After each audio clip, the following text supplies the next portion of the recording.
Okay, so today we're going to be talking about why the Israeli working class is not a hope for revolution in the Israeli state or in occupied Palestine.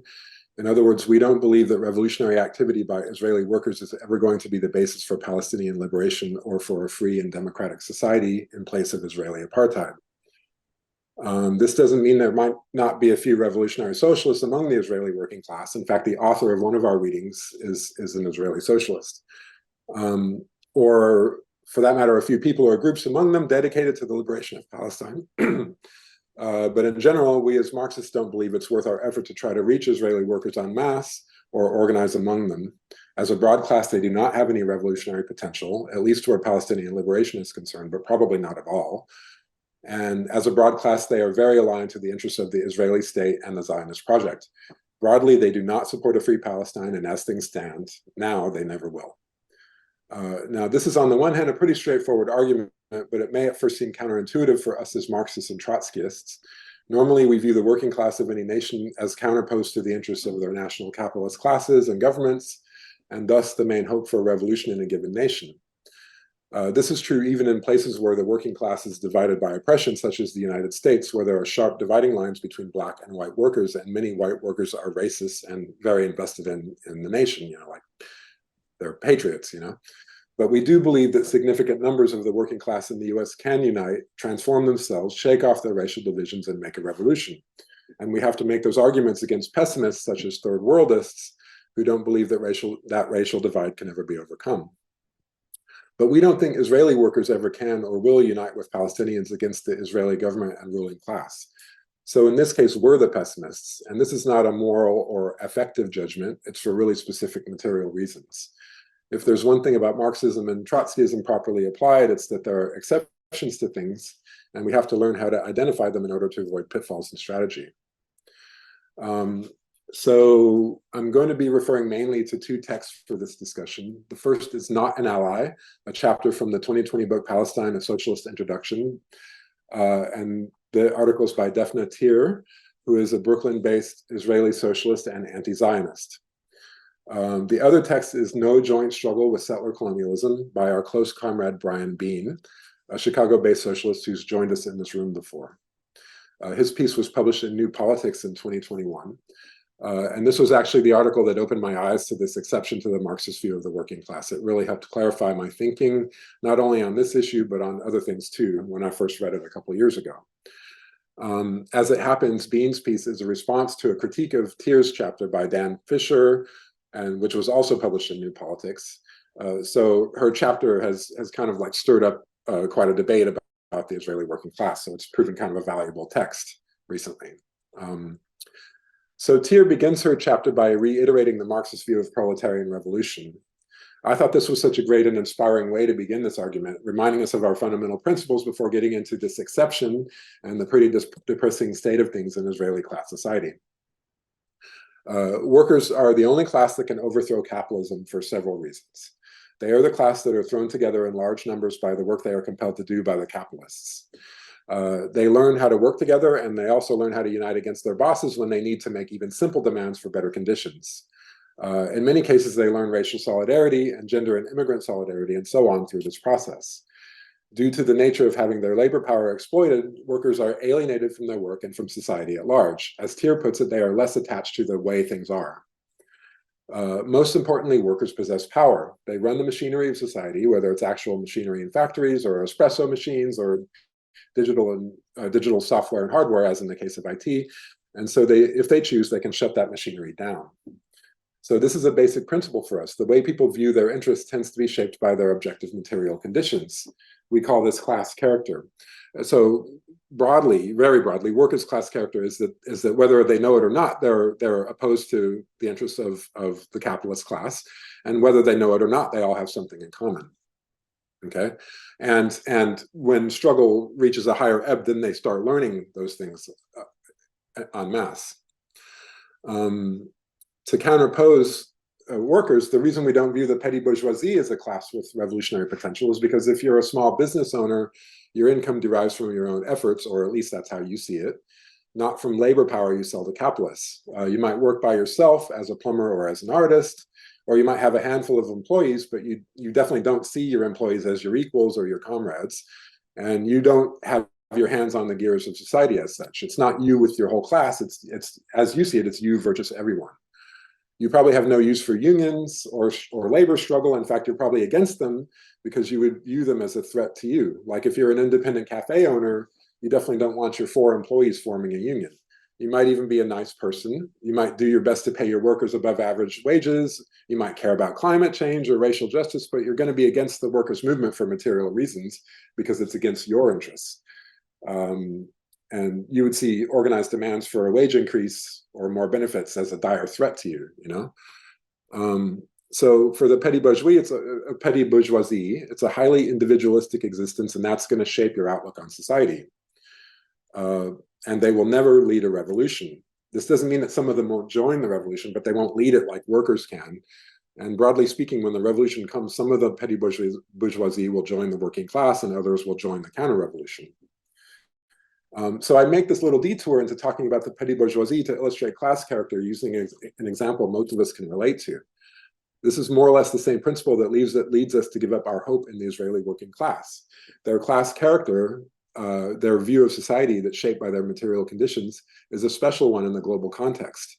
Their material conditions are the conditions of settler colonialism and a permanent war economy, and the ugly truth is they benefit from those things. Settler colonialism is in their interests, even the ones who consider themselves progressive. And so they'll never turn away from their own interests in significant numbers. And as for learning racial solidarity, as workers elsewhere do, they just don't have the opportunity to do that because of the strict and harsh hierarchies of Israeli apartheid. Sadly, this isn't clear to everyone on the left.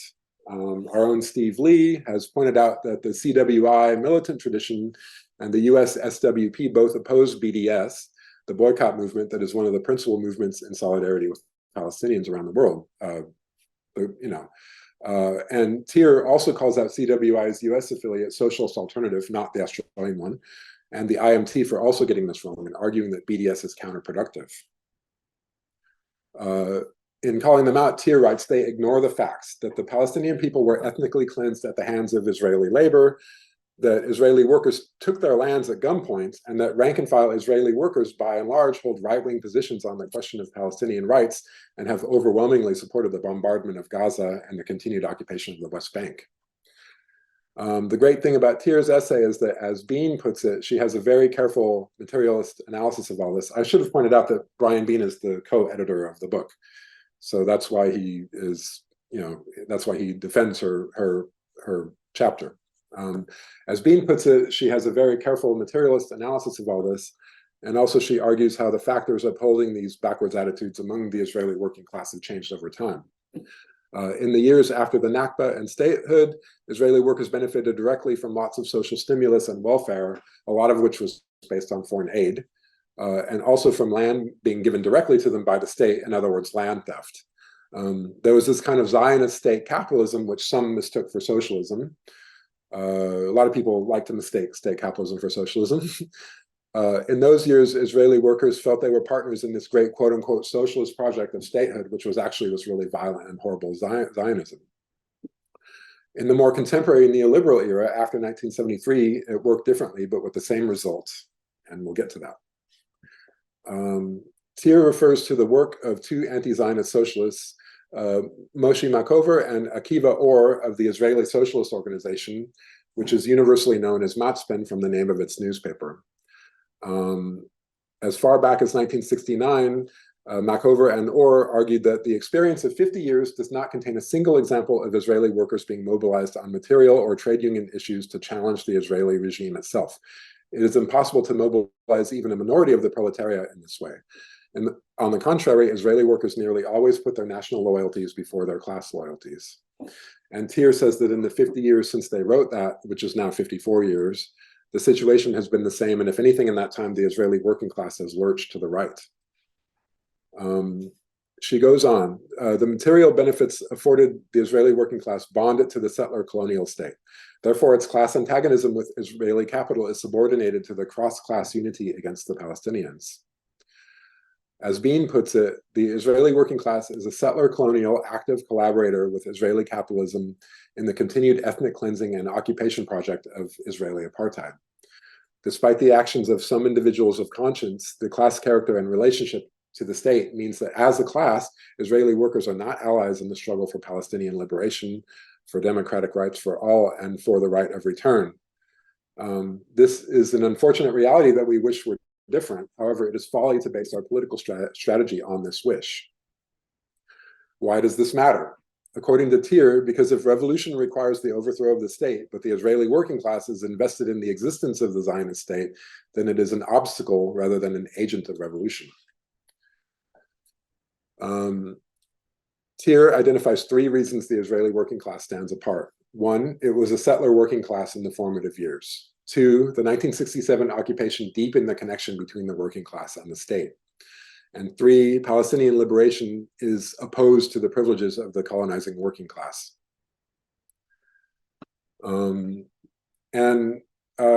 I just want to point out that a lot of the narratives that we as Trotskyists argue against in the US actually apply here. The pessimism about the settler class, quote unquote privilege theory. And I think it shows that compared to the weak narratives that want to portray like a hipster coffee shop opening up in the inner city as colonialism, or that talk about quote unquote decolonizing raves or whatever, there really is a stark difference when you compare it to real settler colonialism in motion with all its horrific violence and apartheid walls and actual state mandated privileges. The US is not a settler colonial society by and large anymore. This is a controversial statement in some circles. Bean gets into this in his article. There was a point in US history in which the settler project would have been analogous to that in Israel today, and you wouldn't have found any white people who would sympathize with the native cause as they were being driven out of their lands and exterminated. But this has changed thanks to the changed landscape under modern industrial capitalism. Bean cites Nick Estes from the Red Nation on how the primary beneficiaries of settler colonialism in the US have shifted from settlers and their descendants to corporations such as oil companies. This feature, as Bean writes, this feature of US settler colonialism largely being driven by capital is different from the current settler colonial project of Israel, which still seeks to displace indigenous Palestinian people to make landowners of individual and collective Jewish workers. Bean says that although oppression of natives still goes on in the US, and there's a long way to go, and you'd be very foolish to argue against that, it's just different from the immediacy of the contemporary project of Zionism. Unlike Zionism, one can point out how class struggle against US capital and these issues can be waged, and cross-class unity against indigenous folks is not as central a feature here. As Jewish workers occupy the privileged status of never having to compete for jobs with Palestinians, it means that they don't need solidarity with Palestinian workers. This need to fight the ability for the bosses to divide worker against worker is what drove the important labor struggles for interracial unions in the US. And what Bean says here brings to mind like the multicultural solidarity with Native people that we saw at Standing Rock. You just wouldn't see anything like that in Israel. And again, I'm not downplaying the oppression that Native people in the US still experience, but it's just, we're just talking about the objective differences here. So about the settler project itself. Tier cites Australian historian Patrick Wolfe on the difference between immigration and settlements. An immigrant joins a society and integrates. A settler carries their sovereignty with them and seeks to challenge and, if possible, displace the sovereignty of natives. There are different kinds of settler societies. Some seek to eliminate natives or by displacing them entirely or killing them. Others seek to separate them, and others integrate them into the workforce while subjugating them. At various times in history, the US, South Africa, Australia, the South American colonies, and Israel all have represented one or the other of these kinds of settler colonialism. She also argues that the Zionist settler project has embodied different tendencies over its history going back to the early 20th century before the Nakba. So a settler colony can shift its approach and its characteristics over time. In the early 20th century, in Palestine, the Zionist settlers followed what's called the ethnic plantation model, in which they exploited indigenous labor, but then the logic of elimination took over with the Nakba in 1948 and statehood following that. So a quick overview of the Nakba, which is an Arabic word meaning catastrophe. This was the process by which Zionists drove most of the population out of the area that eventually became the original borders of the Israeli state. This was a bloody and horrible campaign that involved militias, the Haganah and the Irgun, roaming the countryside, killing people indiscriminately, stealing their land, and depopulating 500 villages. Something like 17,000 people were killed in under a year, and 700,000 refugees were driven out of their homes. The Nakba created the largest refugee population in history to that point. Many of these refugees are still alive, which speaks to the immediacy of all this. Just as a side note, I heard one speak at a rally here in Sydney a few years ago. He was 6 years old when the Nakba happened, and he said he was separated from his family for weeks and wandered the countryside by himself eating garbage until he found them again. I can just never forget that story, and I always think of it when I think about the Nakba. But it's way more horrible than I could even briefly describe. Like, I was reading about it the other night, and it kind of gave me nightmares. Thier calls ethnic cleansing Zionism's original sin. The foundation of the Israeli state was completed through the near total destruction of Palestinian existence. And that's key to the class character of the Israeli working class. Land settlement requires a lot of labor, and if you've displaced the indigenous population and aren't relying on them for labor, and instead you're relying on settler labor, then you have to provide the settlers with incentives for all the sacrifices they're going to go through, and you have to make them feel like they're invested in the project. So there was direct capital investment in the working class, and stolen land was given freely or cheaply. Thus, a form of primitive accumulation happened at the expense of the indigenous Palestinian population. But unlike other instances of primitive accumulation, it wasn't capitalists who took this land in the beginning. It was the state and the Labor Party bureaucracy. Thier says the major perpetrators of the ethnic cleansing came from the left wing of the labor movement, quote unquote left wing, we should say, members of what is now the Labor Party in Israel. And just a side note, that the Stalinist Soviet Union provided ideological justification for all this. The Stalinist state argued that local Arab militaries and their British backers were reactionary, and so the settlers argued that they were striking a blow against imperialism through the settler project. So it's just it's just so typical that Stalinism got in the mix. You know, it's almost like it just has to be the case everywhere bad things happen. Israel's Jewish population doubled in the first 4 years of statehood, and the state distributed the stolen land to them. By 1954, over 30% of the Jewish population lived in Arab property, which was 1.1 million acres of rich farmland worth about $5 billion in today's money. Thier calls this a tripartite or three-part agreement between the state, the bourgeoisie, and labor, sometimes referred to as corporatism. This arrangement incorporated the expropriated Arab property and created a segregated labor market employing Jews exclusively, with few exceptions, before 1967. To this day, Jews and Arabs rarely work together in a highly stratified labor market. Labor unions worked closely with the state in these years and helped it restrain any worker militancy. The working class's partnership with the state guaranteed it protections, but it meant their interests were fully subordinated to those of the state. Israeli workers had been given or had taken much of the plunder in 1948. They enjoyed housing, education, and healthcare benefits. I'm quoting Thier here, by the way. And until 1973, enjoyed a rising standard of living comparable to Europe. So they consistently cooperated with the state and employers.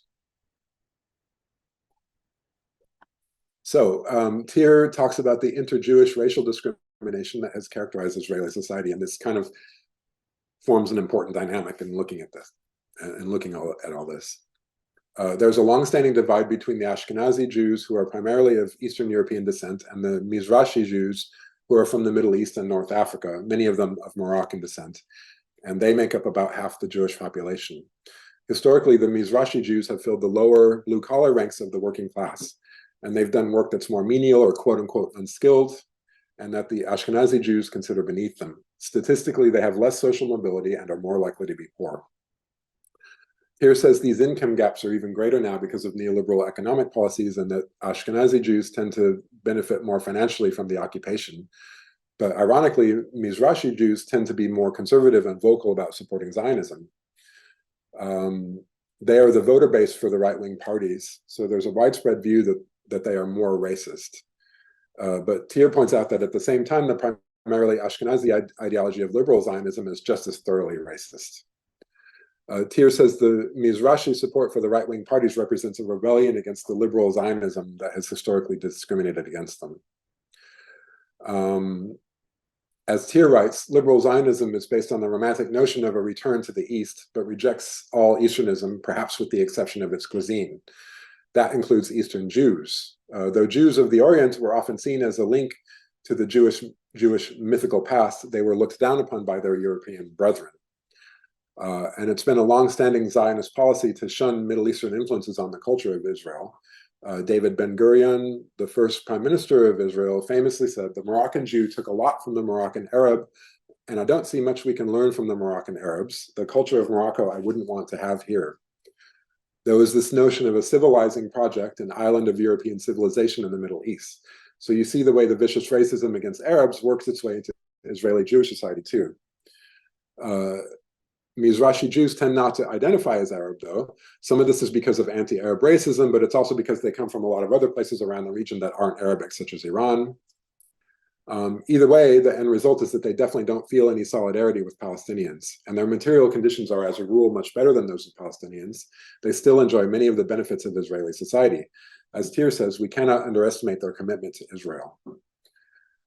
She goes on, when fighting for their right to equality and upward mobility within Israeli society, Mizrahis fight for rights that are necessarily gained at the expense of Palestinians. The fact that the lower income bracket tends to be more right-wing is testament to the bitterness of their battle for Palestine's resources. By contrast, as she puts it, the labor struggles and political strikes that have challenged settler colonialism and racism have been Palestinian. So that's where you need to look for any hope, right?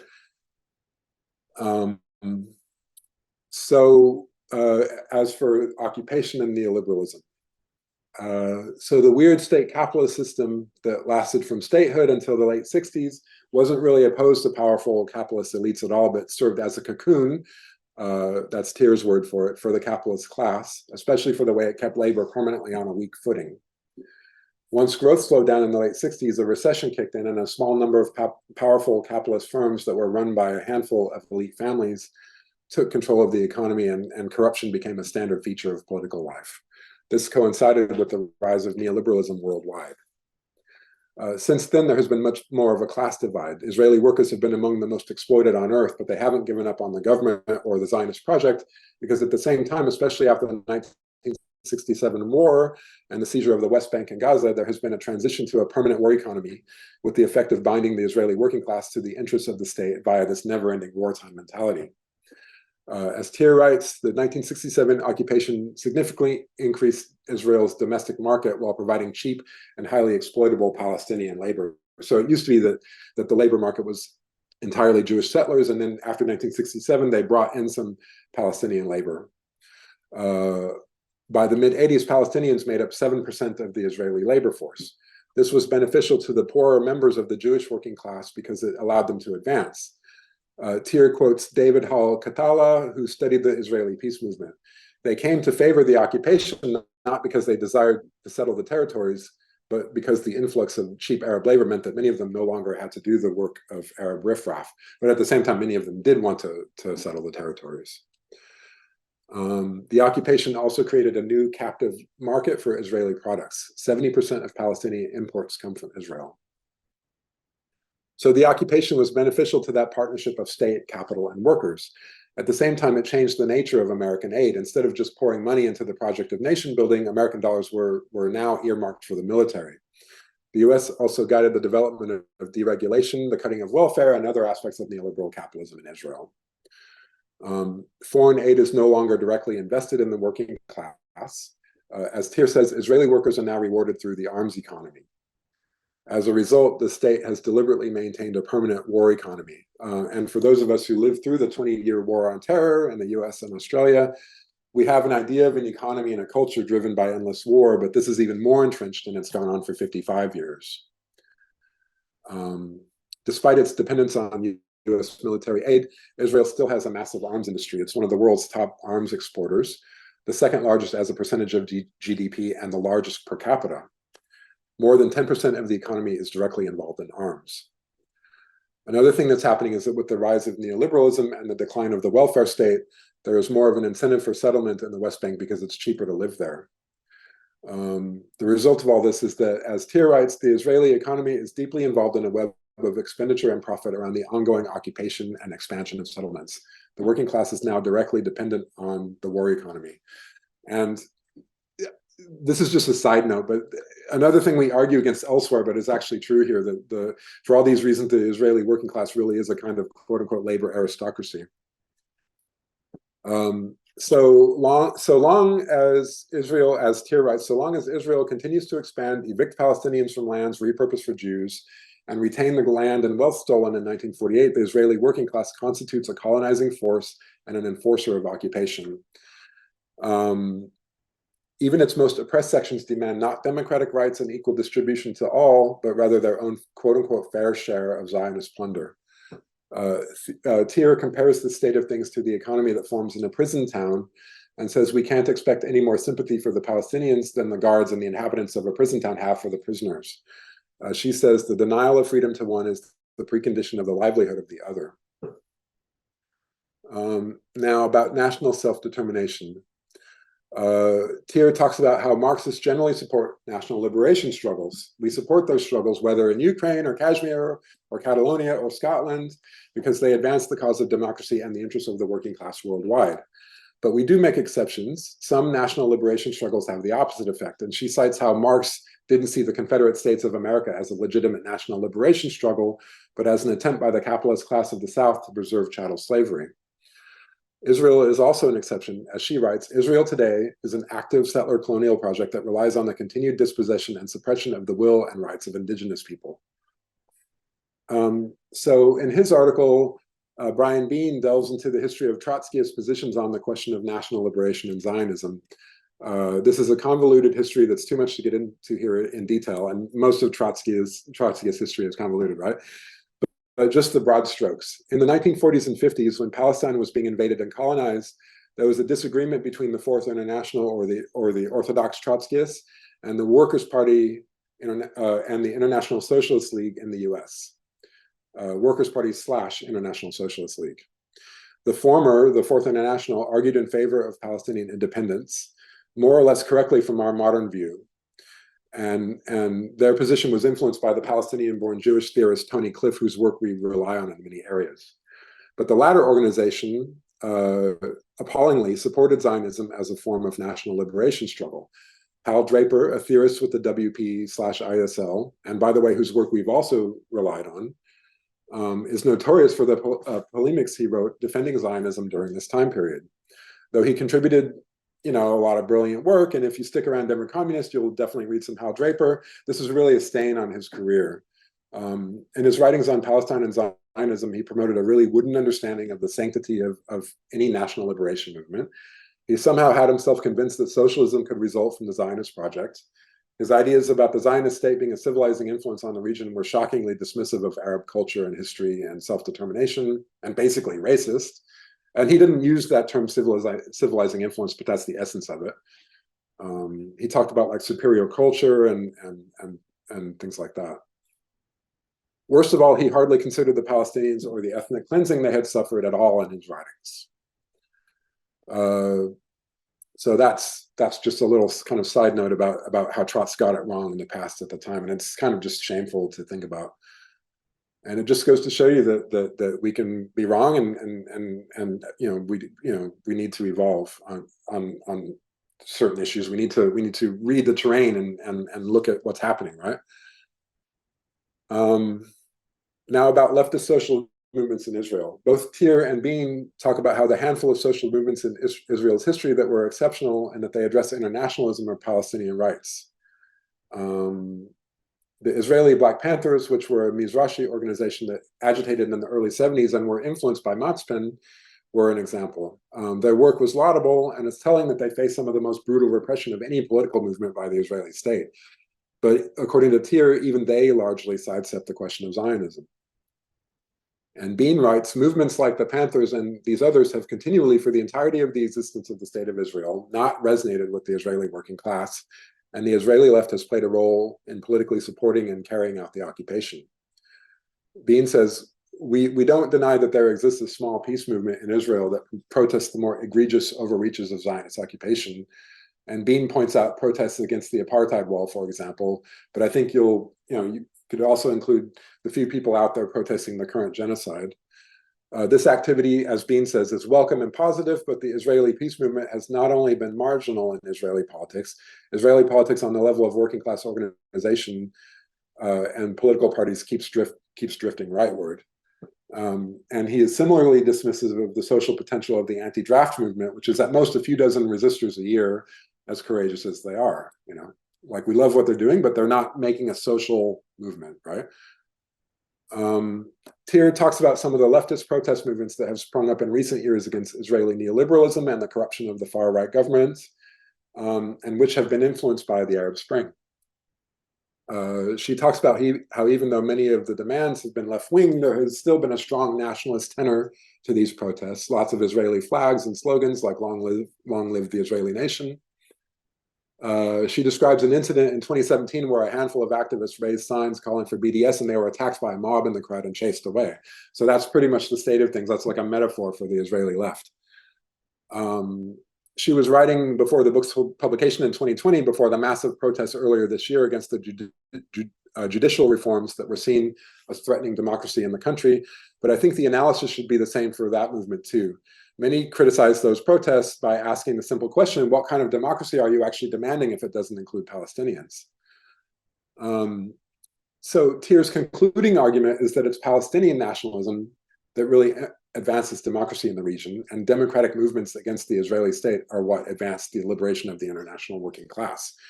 As she says, a socialist revolution can't depend on apolitical class struggle. It must be regional and democratic and include Palestinians. Now, as for solutions, Tier points out that some socialists say there won't be a democratic Palestine without a regional socialist revolution.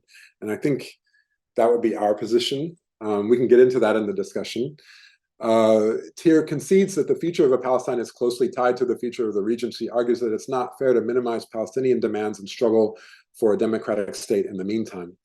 And she says even just a democratic revolution in the region dominated by dictators and by US interests would certainly have a profound influence on the Palestinian struggle. And as she puts it, it would exceed the power of the Israeli working class. To me, this is like asking the question of whether we should demand reforms while organizing for revolution.